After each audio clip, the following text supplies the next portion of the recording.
For centuries, we've gazed at the stars with wonder. We've built telescopes, launched satellites, and sent probes to the farthest edges of our solar system. But nothing we've ever created can quite compare to this. After more than 30 years of planning, collaboration, debate, and engineering breakthroughs, the James Webb Space Telescope JWST was launched into space.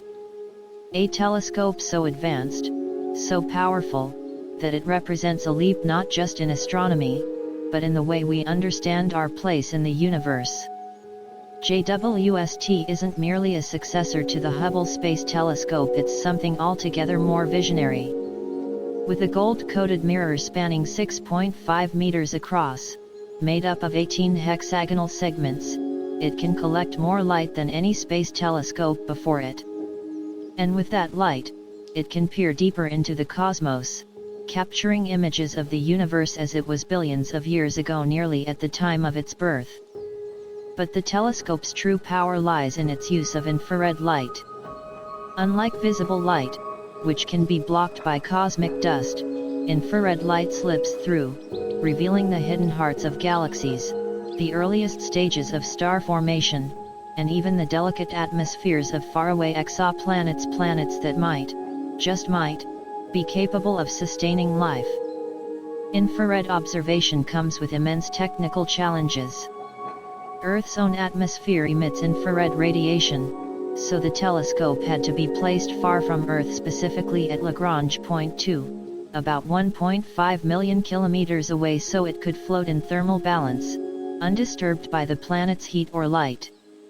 To operate in such cold conditions, JWST needed a vast, tennis court-sized sunshield made of 5 layers of thin, reflective material to block light and heat from the Sun, Earth, and Moon. The deployment of that shield alone was a mission of terrifying complexity: hundreds of moving parts, dozens of motors, thousands of potential failure points. And then there's MIRI, the mid-infrared instrument. For years, some doubted it could ever be successfully integrated. It had to be cryogenically cooled to near absolute zero, colder than deep space itself, to function properly. But once it was installed, it transformed the telescope's ability to detect the faintest heat signatures, those left behind by ancient stars, distant galaxies, and the building blocks of planetary systems. It's hard to overstate what this means. For the first time in history, we have a telescope that can see the birth of the first stars and galaxies. It can detect water vapor in the atmospheres of exoplanets hundreds of light years away. It can look past the veil of dust that obscured our vision for generations. This isn't just astronomy. This is time travel. Every photon it captures left its source eons ago. And now, after a journey of light across unimaginable distances, they're finally arriving at our mirror in the sky, giving us a glimpse of the universe's childhood. But JWST didn't just appear overnight. It's the result of countless people dedicating their careers to something they would never see completed. Engineers, scientists, technicians, artists, and dreamers working across continents, through setbacks and budget cuts, with a vision to create the most powerful observatory ever launched by humankind. And now it floats silently, far beyond our moon, shielded from heat and noise, watching the universe unfold in a quiet theater of starlight. With every image it sends back, we step further into the unknown, into a story still being written. Imagine waiting for something your entire career. Something you've envisioned, discussed, dreamed about for decades. And then, in a moment so surreal it hardly feels real, it finally arrives. This was the feeling shared by thousands of scientists and engineers when the James Webb Space Telescope successfully reached its final destination and powered on for the first time. After traveling over 1.5 million kilometers, 4 times farther than the Moon, the JWST settled into orbit at the second Lagrange point. There, in the calm balance of gravitational forces, it began the slow, meticulous process of cooling down, calibrating its instruments, aligning its mirrors, and preparing to see the universe. Every step carried weight.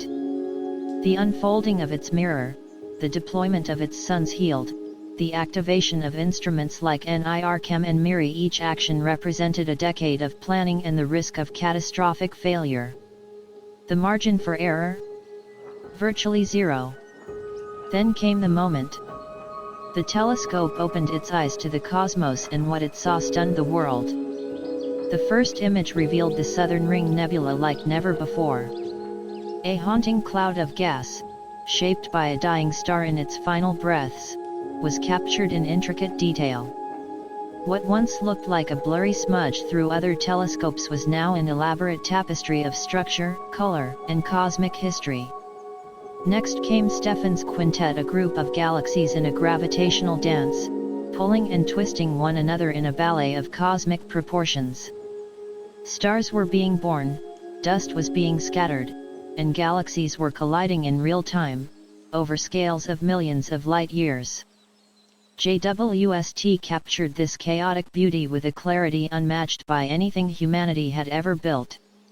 For the scientists who had nurtured the project from idea to orbit, it was more than just data. It was validation. Emotion. A dream materialized. One compared the moment to opening the best Christmas present imaginable, except it wasn't a toy, but a portal to the earliest eras of cosmic time. And JWST wasn't just impressing, it was outperforming. The telescope detected the oldest galaxies ever observed, formed only a few 100 million years after the Big Bang. We were seeing objects whose light had been traveling through space for over 13 billion years. It was like reading the first chapters of the universe's autobiography. For many on the team, this was the beginning of a new era in astronomy. A future of exoplanet exploration, dark matter discoveries, and perhaps, someday, the detection of signs of life beyond Earth. The sense of pride, relief, and sheer exhilaration among those involved was electric. This was science on the edge of the impossible, and it had just begun. To get closer to the Sun than any mission in history, that was the goal. But for more than 60 years, the concept seemed like a pipe dream. The Sun's inferno was unforgiving. The challenge wasn't just about getting there, it was about surviving. Enter the Parker Solar Probe, a marvel of engineering, named after physicist Eugene Parker, the pioneer who first theorized the existence of solar wind. When the spacecraft finally launched in 2018, it carried with it more than instruments. It carried a legacy. This mission wasn't just historic, it was personal. We were building something the world had never seen, a spacecraft designed to dive into the Sun's atmosphere and survive. How do you build such a craft? You begin with the shield. A thermal protection system capable of withstanding over 1,400 degrees C, hotter than lava, hotter than Mercury's surface. Yet, just a few feet behind it, delicate electronics needed to stay cool, barely above room temperature. And the stakes were enormous. The spacecraft was fully autonomous. If it made a mistake, there was no pilot to correct it. It had to think, react, and survive on its own. Using the gravitational force of Venus, the probe made a series of flybys, slinging itself ever closer to the Sun in tight elliptical orbits. Each pass brought it nearer to the blazing corona, a region still filled with mystery. And then, in April 2021, something extraordinary happened. Parker entered the solar atmosphere. For the first time in human history, we touched the Sunday. It was a milestone moment, the culmination of decades of theory and engineering. And yet, it was just the beginning. What Parker would find inside that tempest of fire would soon rewrite everything we thought we knew about our star. The Parker Solar Probe proved that bold dreams backed by science and persistence could achieve the unimaginable. The moment Parker entered the Sun's atmosphere, the doors of discovery swung wide open. As the spacecraft swept through the solar corona, its sensors started to detect wild, unpredictable phenomena, data that would soon astonish even the most seasoned solar scientists. One of the most baffling revelations came in the form of switchbacks, rapid, whip-like reversals in the Sun's magnetic field. These weren't just tiny fluctuations. Entire magnetic fields were folding over themselves in a matter of seconds to minutes, twisting and snapping back like cosmic rubber bands. We'd never seen anything like it. These switchbacks carried incredible amounts of energy. Understanding them could finally help us solve the mystery of why the corona is hotter than the surface of the Sunday. The corona, the Sun's outer atmosphere, is a place of paradox. It reaches millions of degrees in temperature, far hotter than the solar surface beneath it. For decades, this defied logic. But Parker's close-up observations offered clues. These magnetic switchbacks, scientists now believe, could be injecting bursts of energy into the corona, heating it rapidly and accelerating solar wind to unimaginable speeds. And those winds, those invisible rivers of charged particles, race through the solar system at over 1 million miles per hour. They sculpt planetary magnetospheres, influence climate, and can even cripple satellites and power grids on Earth during strong solar storms. With every pass closer to the Sun, Parker collects more of these puzzles.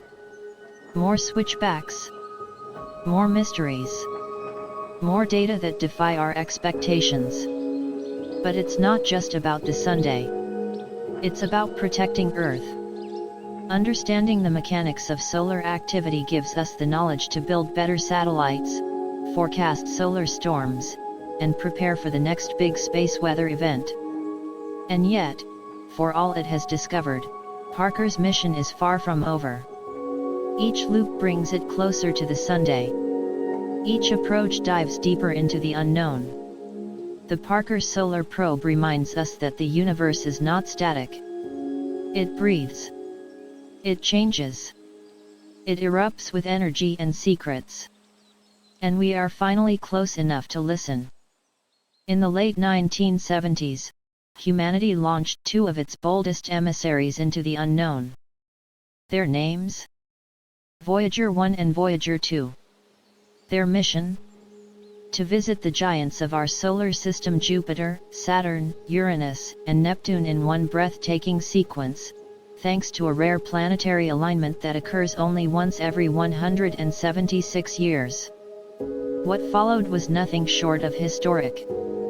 Voyager 1 and 2 offered the world its first close-up views of these gas and ice giants, massive worlds shrouded in mystery until then. The spacecraft became our robotic eyes and ears in the far reaches of space, revealing phenomena we never imagined. At Jupiter, Voyager revealed a planet alive with motion. Its atmosphere churned with immense storms and swirling cloud belts. The iconic Great Red Spot, a hurricane larger than Earth, was observed in incredible detail. And then came the surprises: lightning storms, powerful radiation belts, and volcanic activity on the moon Io, the first time active volcanoes had been seen beyond Earth. Saturn delivered another shock. While its elegant rings were visible from Earth-based telescopes, Voyager showed them to be intricate and dynamic, composed of countless particles, constantly colliding, breaking apart, and reforming. A system not of solid structure, but of ever-changing beauty. Saturn's moon Titan hinted at thick clouds and an atmosphere similar to a primordial Earth. Voyager 2 went even further. It alone visited Uranus and Neptune, 2 worlds so distant that sunlight barely touches them. Uranus appeared serene but tilted bizarrely on its side, spinning almost like a rolling ball. Neptune, in contrast, seethed with unexpected activity. It hosted the fastest winds in the solar system, 1,200 miles per hour, and a dark storm resembling Jupiter's red spot. Voyager's camera captured Neptune's moon Triton, spewing nitrogen geysers into the vacuum of space. Yet the most remarkable chapter of their journey had only just begun. As the spacecraft completed their grand tour, they continued onward away from the Sun, past the known planets, and into the deep twilight of the solar system's edge. One day, scientists noticed something strange. The spacecraft began detecting high-energy particles coming from beyond the solar system. Cosmic rays not tied to the sun's influence. A question lingered: had Voyager crossed into interstellar space? It was a mystery that would take years to unravel. The region between stars once thought empty is teeming with invisible forces. And though Voyager 1 is now over 14 billion miles from Earth, its faint signal still reaches us. It takes over 20 hours for the transmission to arrive. These tiny spacecraft, each barely the size of a small car and powered by a plutonium battery, became time capsules. Carried aboard them are golden records discs filled with greetings in dozens of languages, music from Earth, and images of humanity's life and culture. A cosmic message in a bottle, drifting through the vast, cold dark, just in case something out there might find it.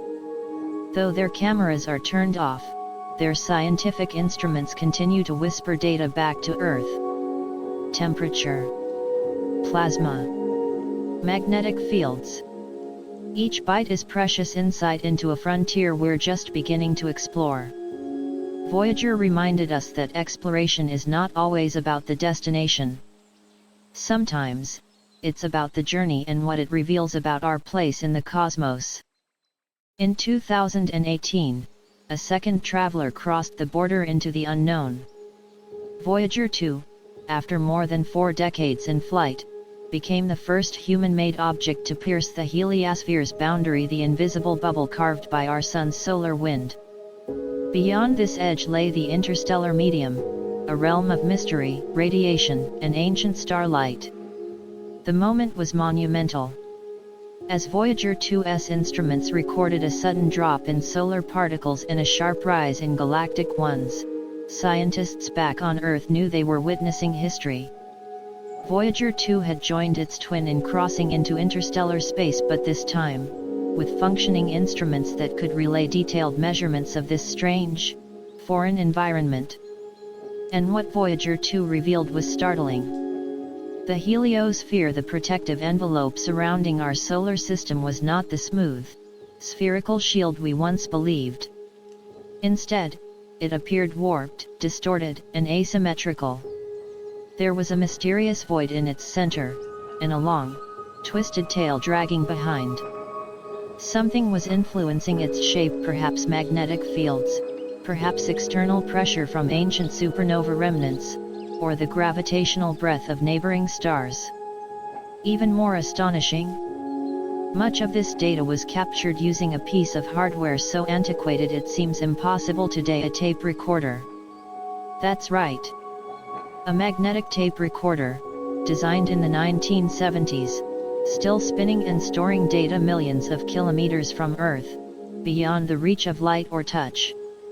It was a testament to NASA's engineering and the stubborn persistence of old tech refusing to die. Around the same time Voyager 2 was revealing the secrets of interstellar space, NASA's legacy in orbit was facing a crisis much closer to home. The Hubble Space Telescope, arguably the most famous telescope in human history, had nearly unraveled everything before it even began. It was 1990. Anticipation was sky high. The Hubble had cost over $2 billion and promised to revolutionize our view of the universe. It had been launched with a giant mirror designed to capture the faintest light from the edge of time. But when the first images were transmitted, they were blurry, distorted, useless. The problem? A catastrophic error in the mirror's manufacturing. It was off by a fraction of a millimeter, less than the width of a human hair, but it rendered Hubble incapable of focusing light correctly. Years of planning. Billions of dollars. Public humiliation. Headlines labeled it NASA's most expensive failure. Critics mocked. Morale plummeted. But instead of scrapping the mission, NASA chose to fix it against the odds. They built a device called CoStar, an optical corrector that acted like a contact lens for Hubble's flawed mirror. Then came one of the most daring missions in spaceflight history. In December 1993, astronauts aboard the Space Shuttle Endeavour executed a series of 5 spacewalks to install CoStar and new instruments. It was a dance in microgravity precision surgery at 550 kilometers above Earth. When the telescope powered back on, the universe changed. Hubble began sending back breathtaking, crystal-clear images, galaxies in full bloom, nebulae lit like stained glass, deep fields showing thousands of galaxies in what seemed like empty darkness. Hubble, once mocked, became a hero. It didn't just survive its failure, it transcended it. For over 3 decades, the Hubble Space Telescope didn't just function, it flourished. What began with ridicule and repair turned into one of the most transformative scientific missions in human history. Year after year, Hubble captured scenes that rewrote textbooks and rekindled our sense of wonder: the pillars of creation, the Hubble Deep Field, galaxies colliding, stars being born, and the expansion of the universe itself being measured. Even though it was designed for a 15-year lifespan, Hubble pushed well past that boundary, living not only on borrowed time but thriving on it. The telescope became a symbol not just of science or space, but of perseverance and redemption. For many astronomers, Hubble was more than a tool. It was a partner, a colleague, an eye in the sky that never blinked. Then, in the summer of 2021, the unthinkable happened. Without warning, Hubble shut down. Its main computer froze. Its instruments went silent. For the first time in years, it was blind. The space community held its breath. Would this be the end of Hubble's incredible run? Enter Anomaly Response Manager Enzing Gatul and a team of engineers, both veterans and newcomers, suddenly thrust into a race against time. One by one, NASA called in the old guard, the original architects of Hubble's systems, some now retired or long moved on, to help unravel a mystery buried in code and circuitry designed in the 1980s. Day after day, the team combed through telemetry, diagnosing potential causes. Was it radiation? Power failure? A software corruption? The truth was maddeningly elusive. Then came a breakthrough: a fault in the main payload computer. But Hubble had a backup installed decades ago but never used. Switching over wasn't just flipping a switch, it meant rerouting operations through hardware that hadn't been active in over 30 years. If it didn't work, Hubble could be lost for good. After weeks of pressure, sleepless nights, and trial after trial, the backup came online. Instruments flickered to life. Data returned. Images resumed. Hubble had come back from the brink. One engineer, reflecting on the emotional roller coaster, admitted, "This wasn't just a mission save. This was personal. This was family." The rescue of Hubble wasn't just about systems engineering, it was about legacy. About preserving a beacon that had inspired generations. And thanks to that team, Hubble continues its vigil to this day, orbiting Earth every 97 minutes, scanning the cosmos for light older than time. Imagine launching a spacecraft with the intention of catching up to a rock tumbling through space at over 130,000 kilometers per hour more than 10 years after you launched it. That's not a sci-fi movie plot. That was Rosetta's mission. The European Space Agency's Rosetta was a daring concept: send a robotic explorer to orbit and land on a comet, something no human-made object had ever done. It was the stuff of dreams, and for years it seemed impossible. But ambition has always been the engine of space exploration. Launched in 2004, Rosetta's destination was Comet 67P/Churyumov-Gerasimenko-Olympy, oddly shaped, icy body hurtling through the solar system. The probe would have to sleep for years, then wake up, find the comet, enter orbit, and finally release a lander named Fully. Every step was uncertain. Every phase fraught with danger. For a decade, Rosetta slingshotted around Earth and Mars, using gravity assists to build up the speed needed to match the comet's path. Then, in 2014, after 31 months in hibernation, Rosetta woke up. It sent a simple signal back to Earth: "Hello, world." The mission team erupted into cheers. Their spacecraft was alive. The next challenge? Getting a good look at their target. As Rosetta closed in, Comet 67P revealed itself not as a smooth ball of ice, but a misshapen, dual-lobed, jagged object resembling a giant cosmic rubber duck. Its terrain was chaotic. Boulders the size of houses. Cliffs. Dust. Geysers. It was beautiful and terrifying. This unpredictable landscape meant landing Fully would be far more difficult than expected. Engineers began analyzing every crag and crevice, searching for a landing site with just enough sunlight to recharge solar batteries, but flat enough to reduce the risk of bouncing off. Then, on November 12, 2014, after years of travel and endless planning, Rosetta released Fully. The world watched as Fully descended, its harpoons ready to fire and anchor it to the comet's surface. The touchdown was light. The instruments activated. But then the harpoons didn't fire. Fully bounced. And bounced again. Finally, it landed, in the shade. The room at ESA was silent for a beat, filled with the realization that Fully was in danger of losing power. There was no solar energy to keep its systems running. The lander had only a few hours of battery left. But instead of giving up, the team got to work. They reprioritized every science objective. What could they learn in 6 hours? 12? They pushed Fully's capabilities to the edge, racing the clock to download as much data as possible before silence. In that brief time, Fully sent back a treasure trove. It confirmed the comet's crust was harder than expected. It detected jets of gas erupting from the surface. Most importantly, it identified organic molecules, carbon-based compounds, some of which may have been precursors to life itself. The comet was a time capsule, and Fully cracked it open just enough. Though its mission was cut short, Fully gave us our first true glimpse at the origins of our solar system and perhaps even the origins of life. Rosetta remained in orbit for 2 more years, gathering data from above. But as the comet drifted farther from the Sun, power dwindled. In 2016, scientists made a bold decision: send Rosetta on a one-way descent to the comet's surface.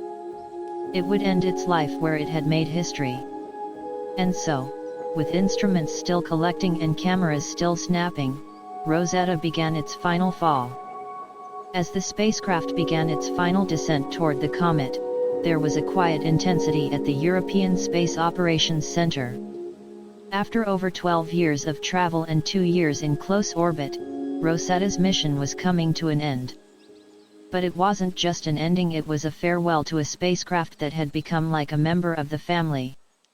This final maneuver wasn't just about saying goodbye. It was about getting as close as possible to 67P's surface to collect last-minute data imagery, temperature readings, gas analysis before the signal was lost forever. The closer Rosetta got, the better the data. But there was a point of no return. The descent was slow, controlled, and deliberate. The cameras kept rolling, snapping the highest resolution images ever taken of a comet's surface. Craters, ridges, and boulders passed beneath the lens, each one a frozen remnant from the solar system's earliest days. Every pixel told a story billions of years old. As the comet's gravity tugged Rosetta downward, the signal remained strong. Scientists watched the data stream in tens of gigabytes of information compressed into their final moments together. Some team members stayed silent. Others whispered words of encouragement, as if speaking to the spacecraft like an old friend. The atmosphere was heavy, emotional. And then, at 6:19 UTC on September 30, 2016, the signal stopped. No explosion. No dramatic ending. Just silence. Rosetta had touched down. It was over. For the mission team, it felt like losing a companion, one they had built, launched, worried over, celebrated with, and trusted. Some wept. Others sat in quiet reflection. It wasn't just the end of a mission. It was the culmination of decades of dedication, passion, and belief in the power of science to explore the unknown. But in its final act, Rosetta had done something extraordinary. It had sent humanity's consciousness to the surface of a comet. And in doing so, it rewrote everything we thought we knew about these icy wanderers. Thanks to Rosetta, we discovered that comets are not just leftover rocks, but dynamic worlds. We found evidence of complex organic molecules. We saw firsthand the jets, cracks, and shifting terrain sculpted by the heat of the sunday. And we deepened the mystery of how life might have taken root on Earth. In the aftermath, the data Rosetta collected was studied for years and continues to yield insights. Scientists are still publishing papers from the information it sent back. The legacy lives on. Rosetta taught us that when we dare to reach beyond, we bring back more than facts, we bring back meaning. We stitch together the cosmic story of who we are and where we came from. This was more than a space mission. It was a love letter to curiosity. And like all great adventures, its echoes will continue to inspire generations to come. As Rosetta gently collided with the surface of Comet 67P, its camera captured one last image, a rocky, shadowed landscape unlike anything we'd seen before. Then the screen went dark. Silence fell across the control room, and with it, a flood of emotion. There are moments in space exploration that etch themselves into our collective memory. Neil Armstrong's first step, the launch of the Hubble Space Telescope, the pale blue dot from Voyager 1. Rosetta's farewell joined that sacred list. It wasn't just a technical achievement. It was emotional, human, poetic. The data collected from this mission reshaped our understanding of comets not just as icy relics but as active, complex worlds with evolving chemistry and geology. We learned that these celestial bodies could have seeded Earth with the building blocks of life: water, carbon compounds, even amino acids. And fully, though it bounced and landed awkwardly in the shadows, still managed to send back data that cracked open a new layer of cosmic mystery. It revealed strange gases erupting from the surface, patterns etched into the ice, and substances that scientists are still puzzling over today. In the end, Rosetta's greatest gift wasn't what it found but what it awakened. The mission proved that with enough courage, creativity, and cooperation, humanity could reach across 500 million kilometers of empty space and land on a comet. And not just land but linger, study, and understand. For those who worked on Rosetta, the experience changed them. Many described it as the highlight of their careers. A once-in-a-lifetime chance to ask the cosmos a question and hear it whisper back. And for the public, it was a moment of awe. The mission captured imaginations across the globe. Children followed it in classrooms. Artists painted its path. Filmmakers reimagined it in film. The European Space Agency had made space personal again. Even now, years later, the mission's ripple effect continues. New comet missions are in development. Astrobiologists pore over Rosetta's data looking for signs of prebiotic chemistry. Engineers build spacecraft with the lessons of fully in mind, more robust, more flexible, more aware of the unknown. And perhaps most importantly, a generation has grown up with Rosetta as their Apollo. A reminder that even small spacecraft, launched with hope and driven by questions, can make cosmic history. As we look to the future toward Mars, toward Europa, toward exoplanets light years away, we carry with us the memory of a mission that dared to fall, and in doing so, rose into legend. Rosetta's journey ended on a distant comet, but its story is far from over. It lives on in the minds of dreamers, the hands of scientists, and the stardust of our imagination. It was not just a mission. It was a message. Even in the cold and quiet of space, we can find meaning. We can find ourselves.